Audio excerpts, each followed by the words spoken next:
Car आज आपण भगवद्गीता भावार्थ मधील अध्याय 2 मधील श्लोक 46 ते 50 पाहणार आहोत. आता श्लोक 46 पाहूया.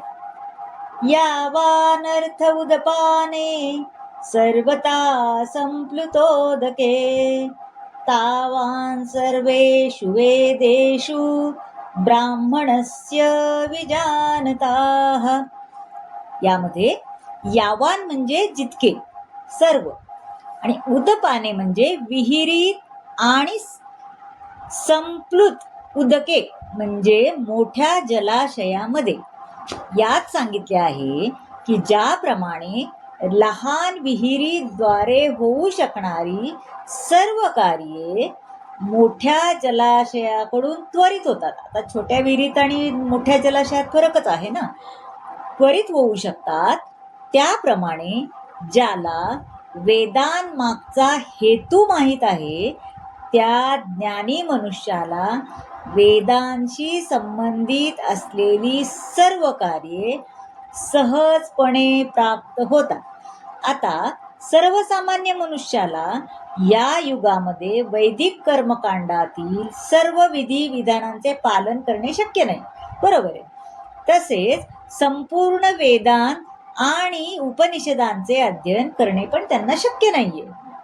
आता हे सर्व करण्यासाठी पुष्कळ शक्ती लागते, वेळ लागतो, ज्ञान असायला पाहिजे आणि साधन सामुग्री पण खूप लागते. त्याची सगळ्याची आवश्यकता असते. या युगात ते क्वचित शक्य होते. कोणाकोणाला शक्य होतं ना मोठे मोठे यज्ञ याग करायचं म्हणलं तर, वेद पूजा वगैरे. तरी सुद्धा पतित जीवांचे पवित्र नामाचे स्मरण केल्यास वैदिक संस्कृतीचा मूळ उद्देश योग्य रीतीने साध्य होतो, है ना. म्हणजे काय, प्रत्येक वेळी आपल्याला तेच करायला हवं असं काही गरज नाहीये. आपल्या मनाचं समाधान शेवटी, हो की नाही. भगवंताच्या पवित्र नामाचे कीर्तन करण्यात जो रममाण होतो तोच सर्वश्रेष्ठ वेदांती महात्मा होय असे म्हटले आहे इथे. आता श्लोक 47 पाहूया. 47.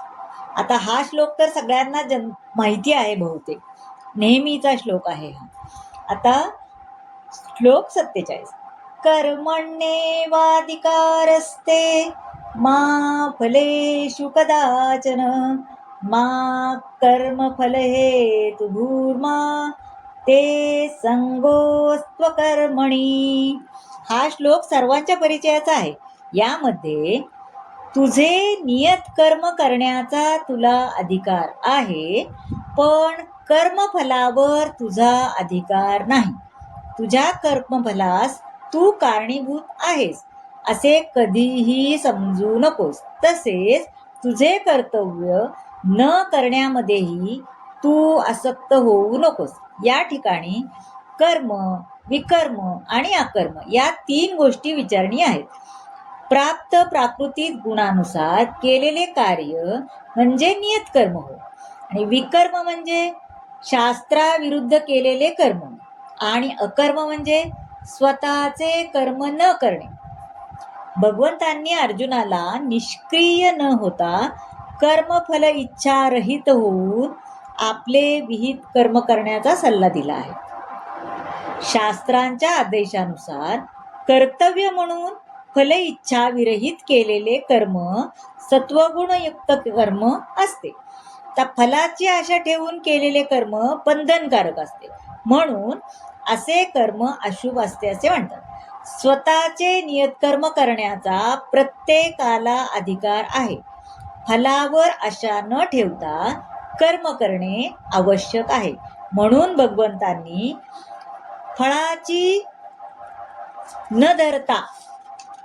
फळाची अपेक्षा न धरता कर्तव्याची बाब समजून युद्ध कर असं अर्जुनाला सांगितलं आहे. आता आपण श्लोक 48 पाहूया.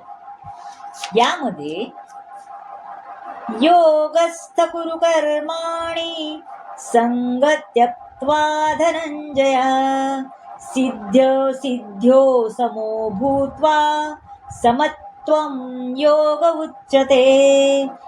आता यामध्ये हे अर्जुना यश अपयशाबद्दलच्या संपूर्ण आसक्तीचा त्याग करून समभावाने तुझे कर्म कर. अशा समभावालाच योग असे म्हटले जाते. श्रीकृष्ण अर्जुनाला योगयुक्त कर्म करण्यास सांगतात. हा योग म्हणजे काय? योग म्हणजे सदैव चंचल असणाऱ्या इंद्रियांचे नियंत्रण करून परमतत्वावर मन एकाग्र करणे होय. अप्रत्यक्षपणे श्रीकृष्णाने कर्म करण्याचा सल्ला दिला आहे, हे की नाही? आता आपण श्लोक 49 पाहूया. दुरेण ह्यवरं कर्म बुद्धियोगात् धनंजय बुद्धौ शरणं विच्छ कृपणाः फलहेतवः. यामध्ये दुरेण म्हणजे दूर ठेव आणि अवरम म्हणजे निकृष्ट, निंद्य आणि अन्विच्छ म्हणजे काय? प्रयत्न कर, असे हे सांगतात. हे धनंजया, भक्तिमय सेवेद्वारे नित्य सर्व निंद्य अशा कर्मांना तू दूर सार आणि त्या भावनेमध्येच भगवंतांना शरण जा. आता त्यांनी काय सांगितले? जे आपल्या कर्मफलाचा उपभोग घेऊ इच्छितात ते कृपणच आहेत. आपण भगवंताचे नित्य सेवक आहोत हे एकदा मनाने जाणले की कृष्ण भावना भावित कर्माव्यतिरिक्त इतर सर्व कर्माचा त्याग करतो. बुद्धियोगे म्हणजे भगवंताची दिव्य प्रेममयी सेवाच आहे. केवळ कृपण लोकच आपल्या कर्मफलाचा उपभोग घेण्याची इच्छा करतात. कृपण व्यक्तीला कठीण परिस्थितीत प्राप्त केलेल्या संपत्तीचा कसा उपयोग करावा हे कळत नाही. मनुष्याने आपली शक्ती कृष्ण भक्तीमध्ये कर्म करण्यात खर्च केली पाहिजे आणि त्यामुळे आपले जीवन यशस्वी करता येईल, असे सांगतात. आता श्लोक 50 पाहूया. बुद्धियुक्तो जहातीह उभे सुकृत दुष्कृते तस्माद्योगाय युज्यस्व योग कर्मसु कौशलम. आता यामध्ये भक्तिपूर्ण सेवेमध्ये संलग्न झालेला मनुष्य या जन्मात सुद्धा चांगल्या वाईट कर्मापासून मुक्त होतो. म्हणून योग मुक्त होण्याचा प्रयत्न कर, कारण योग हेच सर्व कर्मातील कौशल्य आहे. म्हणून अर्जुनाला कृष्ण भावनेमध्ये कर्म करण्याचा सल्ला देण्यात आला, कारण कृष्ण भावना ही शुद्धीकरण करण्याची प्रक्रिया आहे, है ना? मंडळी, कसा वाटला आजचा भाग नक्की सांगा. चॅनलला सबस्क्राईब करा आणि शेअर करा. मुळात म्हणजे तुमच्या सगळ्या ओळखीच्या लोकांना हे ऐकता येईल. सबस्क्राईब करा, लाईक करा, शेअर करा. धन्यवाद.